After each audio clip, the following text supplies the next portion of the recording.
Dapat sabay-sabay. Alright, again.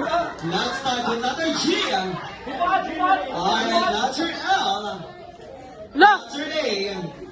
Letter I na may tutok. Alright, there's something number 4 and now letter M. Letter A. Letter T. Letter H. Letter E. And letter W. Alright, at harapan ay sabay-sabay niyo siyang bati ng isang pinakamalakas na Happy Birthday, Guy Matthew! 3, 2, 1! Happy birthday, Matthew! Well, greeting is not enough. So, ang gagawin pa ng ating boys, we're going to sing a happy birthday song para kay Guy Matthew. Basic daw, Happy basic. birthday song lang. Yung kahit grade 1, no? Kahit Basic grade 1. yan, basic. Alright, so, and ang Mary request, player number 1, you will be singer number 1. Singer number 1, 2, 3, 4, and 5. Ang Mary request, this is here.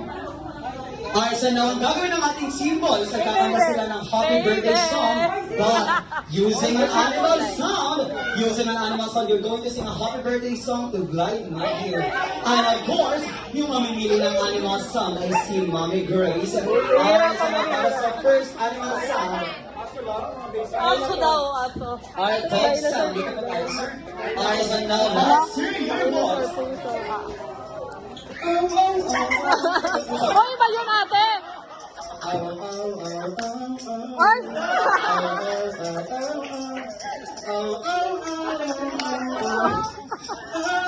Hoy! Lo! Alright, once again, para kay singer number 1. Baby. And now to show his world-class talent, we have singer number 2. Alright, mami, anong animal song po? Kambing na. Alright, dog sound, and now let's hear your voice. Kambing. Kambing. Me.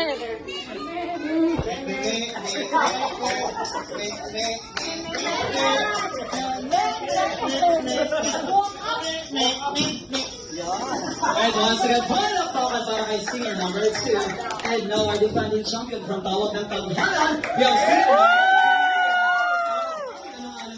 Anong animal song po? Ipis. Alright, God sound, and now let's hear your voice. Ay!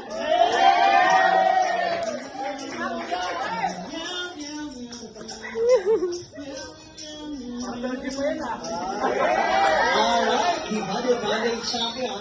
And now, our winner from America's Got Talent, we have singer number 4. Alright, anong animal song po, Mommy? Baboy! Say your voice. Kasalanan ha?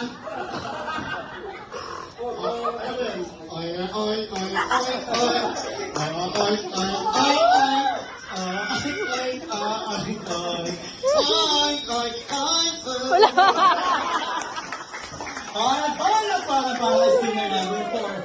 And now our winner from the March 2023, we have singer number 5. Alright, anong animal song po, Mommy? Alright, let's hear your voice.